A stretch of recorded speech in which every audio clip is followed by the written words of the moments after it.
terima kasih pemirsa Anda masih menyaksikan Dokter Ars Indonesia. Nah, bagi Anda nih pemirsa ya para wanita, rasanya semuanya pernah mengalami yang namanya nyeri haid. Ada yang sampai tidak bisa beraktivitas, ada yang masih ringan-ringan saja. Gimana ya dengan bintang tamu saya yang satu ini? Dinda Kanya Dewi. Halo dok. Apa kabar? Baik banget. Dinda pernah nggak sih ngalamin nyeri haid yang sampai sakit banget Iya, gitu? iya. Dulu tuh kalau nyeri atau kayak kram gitu suka kayak yang bener-bener sampai nggak bisa gerak, Oh ya? nggak bisa ngapa-ngapain, bahkan sakit pinggang, terus mood berantakan. Karena dan PMS itu ya, iya, kan ada tapi ya sindromnya tuh. tapi ya gitu, maksudnya dari dulu tuh nggak pernah sebenarnya kenapa sih gitu loh. Kok bisa sakit gitu ya? Betul. Penasaran? Pengen tahu. Pengen tahu. Pengen tahu banget anaknya. Mungkin pemirsa di rumah juga ada yang ingin tahu bagaimana sih sebenarnya nyeri haid yang muncul itu pada saat kita mau menstruasi dan pada saat hari-hari awal menstruasi. Saya ada gambarannya untuk Anda. Ini kita bisa saksikan bahwa ini adalah gambaran dari rahim kita. Ada yang namanya otot endometriosis. Nah, endometrium ini mengalami peluruhan. Ya, sebelum masa peluruhan dari keluarnya darah itu, dia akan mengalami konstriksi di mana pembuluh darahnya itu mengecil, kemudian sel-sel di daerah otot-otot tersebut tidak mendapatkan oksigen. Dan peristiwa itulah yang menyebabkan nyeri haid pada seseorang yang sedang mengalami dan akan mengalami menstruasi. Nah, ketika sudah mengalami menstruasi, maka darah pun akan mengalir. Bukan tidak mungkin juga bagi yang masih perawan, yaitu juga bisa mengalami nyeri pada saat keluarnya darah melalui dari selaput darah tersebut sehingga menyebabkan nyeri itu timbul. Jadi sebenarnya nyeri haid itu masih termasuk normal. Oh, masih normal. Normal. Tapi dok, dulu waktu agak mudaan dikit, sekarang masih mudaan muda dikit, juga masih sih muda sebenarnya. dong. Itu agak lumayan lebih sakit dibanding sekarang. Nah, itu dia. Itu tadi karena bisa jadi si yang namanya selaput darah itu kan masih utuh ya, apalagi orang-orang yang masih remaja, kemudian belum aktif secara seksual. Oh, gitu. Itu bisa mengalami yang namanya nyeri haid berlebihan karena melalui selaput darah itu. Oh, Dan oke. sistem reproduksinya juga kan masih belum matang seperti dewasa. Oh, Jadi oke. akan ada nyeri yang berlebihan. Tapi ada juga loh kalau nyerinya tuh sampai tidak tertahankan nih. Sakit sekali. Berarti itu nggak normal tuh ya? Nah iya. Nah, kalau itu nggak bisa normal gimana? Kalau tidak normal bisa ada beberapa kemungkinan. Sebenarnya harus diperiksakan ya. Ya, Ini saya ada gambarannya. Kemungkinan pertama yang tidak normal tuh paling sering ditemukan adanya fibroid. Oh. Fibroid itu gambarannya seperti ini. Jadi pada rahim kita ya, ini akan timbul yang namanya fibroids atau jaringan-jaringan ikat yang bentuknya itu padat. Tapi bisa juga kemudian dia membesar. Ini yang disebut dengan fibroid. Dia bisa ada di dalam dinding rahim atau bisa ada di luar juga. Nah, pada fibroid ini kemudian dia bisa membesar, bisa berubah kemudian menjadi kista ya jika berisi cairan, atau bisa juga dia mengeras. Kemudian pada saat kita menstruasi dia juga mengalami proses peluruhan sehingga dia akan mengeluarkan darah juga. Oh, Akibatnya gitu. darah yang dikeluarkan akan berlebihan. Nah, fibroid ini memang masih banyak yang diperdebatkan ya penyebabnya apa. Tapi kemungkinan paling besar itu karena pengaruh hormonal. Jadi hormonnya itu tidak seimbang, itu yang menyebabkan munculnya fibroid itu tadi. Makanya itu kalau nyeri haid yang tidak normal ya. Oh, iya.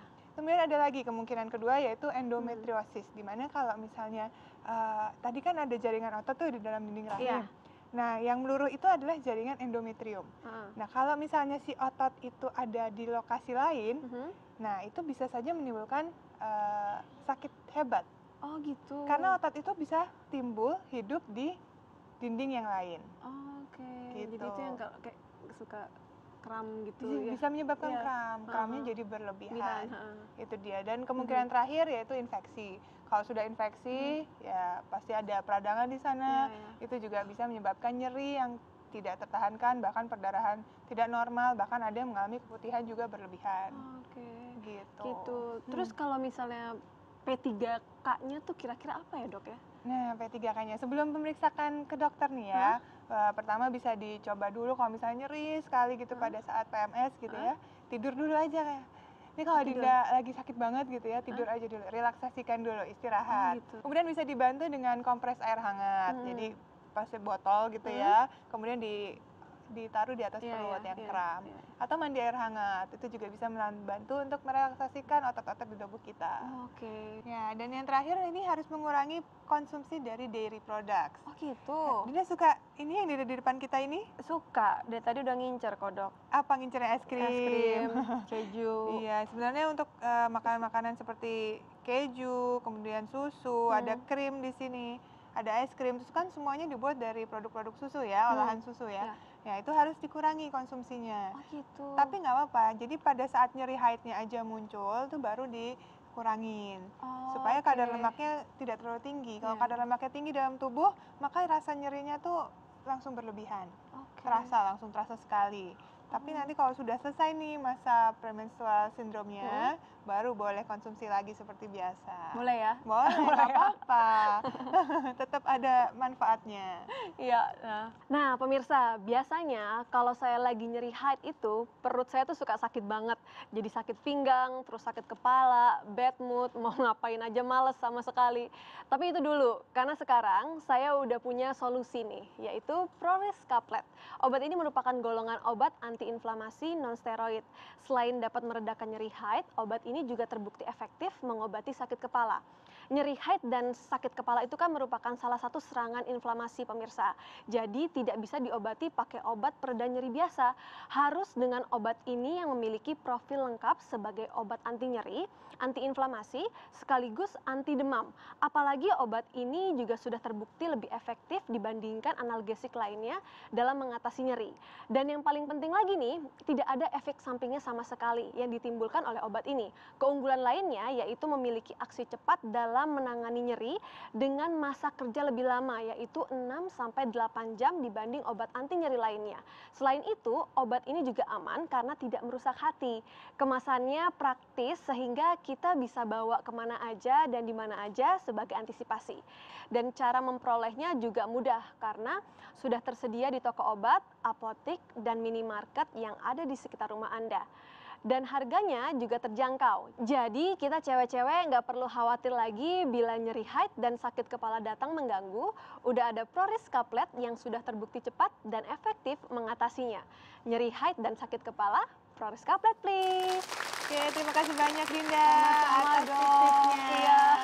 Saya yakin juga pemirsa di rumah ini sangat bermanfaat sekali tipsnya bagi Anda yang sering mengalami nyeri haid. Setelah ini masih banyak informasi menarik, jadi jangan kemana-mana, tetap di Dr. Oz Indonesia.